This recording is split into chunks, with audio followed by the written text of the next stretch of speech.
Story 1. I stepped out of the hotel room shower, once again struck by the luxury of the presidential suite.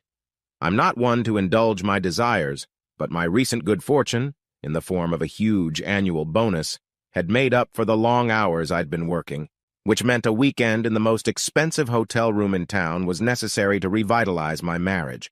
I headed for the bathroom door, wrapping a towel around my waist, when there was a knock on the hotel room door. I opened the bathroom door ajar, knowing that my sexy wife loved to tease the room service staff. I wasn't disappointed as I watched Savannah loosen the waistband of her hotel robe until almost her entire lush naked body was exposed before opening the door. To our mutual surprise, however, it was a pretty little blonde who pushed the cart with our dinner into the room. "Come in," my wife muttered, stepping aside and lightly tucking her robe in. The young lady was taking the lids off the plates when she turned to my wife. "Oh, hello," she exclaimed excitedly. "Welcome back, Mrs. Wayne. Like Batman." She finished with a smile, clearly proud to have greeted a VIP guest by name. My wife's eyes widened slightly at being recognized as she quickly glanced towards the bathroom where I remained out of her sight. Remembering that my wife's boss always introduced himself when introducing himself, Bruce Wayne, like Batman, probably 1,000 times in the last few years, suddenly gave me a hole in my stomach. I finished toweling myself dry and dressed in my hotel robe as my wife disposed of our little waitress. I hoped she had rewarded her with a big enough tip for her invaluable service. "Hi, honey," I shouted as I came out of the bathroom. "Can you go get some ice? I have a bottle of champagne we need to chill." The lustful grin I bestowed on her as our eyes met let her know where I intended to pour the champagne as soon as it cooled. I held out the ice bucket to her.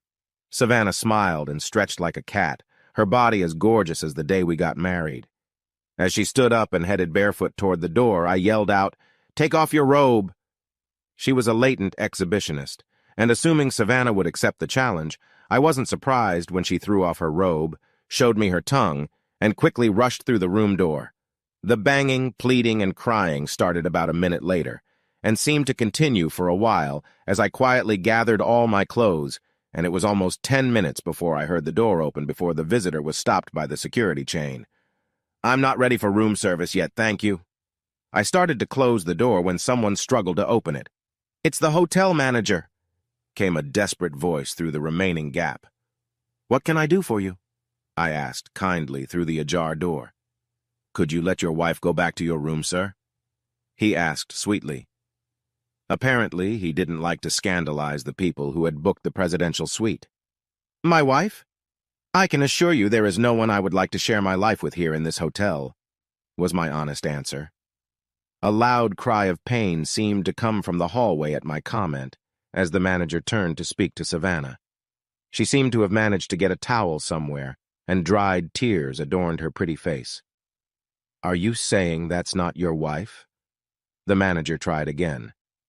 "We have an employee who says she saw this woman in your room just 15 minutes ago." I saw a pretty little blonde waitress standing nervously behind the manager, trying desperately not to be dragged into this mess. I addressed the waitress directly. "If you recognize this woman, what's her name?" While the waitress answered in a timid voice, "Mrs. Wayne?" A loud "not EET" came out of Savannah's mouth. I looked at my sobbing, soon-to-be ex-wife.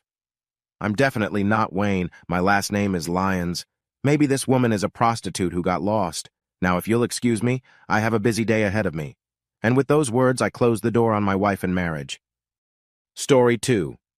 As I placed the last bag of my wife's clothes on top of the large pile that occupied my mother-in-law's living room, I thought once again that traveling with newborns is not easy. My father-in-law, Michael, turned to me with a smile. "It was unlucky that you had to travel for work so soon after little Gregory was born, but Marie and I are glad they are here."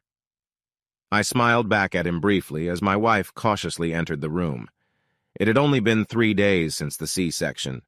Lexi looked tired, but beautiful. The pale smile she turned toward me let me know how much that small movement had taken its toll on her. She gratefully allowed her mother to help her into the padded chair I'd carried only moments ago, and her satisfied sigh let me know that she planned to spend a lot of time there during my absence. I looked around at the scene in front of me, my wife and newborn surrounded by loving relatives. "Michael," I said somewhat loudly, raising 3 pairs of curious eyes to meet mine. "Do you remember what you said at our wedding when the priest asked, 'Who is giving this woman in marriage?'" Michael's eyes flashed for a moment at this pleasant memory as he answered with a smile on his good-natured face. "Of course I remember, Jared. It was one of the proudest moments of my life," I said. "Her mother and I." Marie and Lexi looked at Michael with identical smiles as they joined him in that happy memory. I let the moment linger a little longer before saying it outright. "Well, I'd like her back."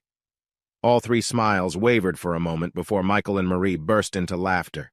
The complete lack of emotion in my speech and my continued silence slowly stopped their mirth. "What are you talking about, Jared?" Michael asked, more curiosity than concern on his face. Instead of answering, I simply pulled my iPhone out of my pocket and pressed the play button. Michael's eyes widened as he heard his own voice coming from the small speaker.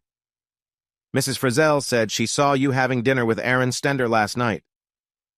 Lexi's voice came through clearly. "It was just dinner, Daddy.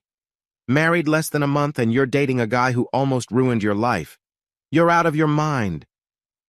"It was just a dinner," Lexi interrupted firmly. "Aaron just wanted a chance to say goodbye properly, and with all the wedding madness, we couldn't get together sooner." "You better be careful," Michael's voice warned. "If Jared finds out—" Lexi cut him off. "Jared won't find out, and I'm not going to ever see Aaron again, so you can relax." I put my phone back in my pocket as the recording came to an end. "You're not going to abandon my daughter because of one date that happened almost 10 months ago?" Michael asked incredulously. His wife and daughter seemed equally shocked as they sat behind him. "No," I answered quietly. "Only a crazy man would leave his wife for one date with an ex-lover." I made sure to emphasize the ex as I slowly shifted my gaze to the small crib with the newborn baby.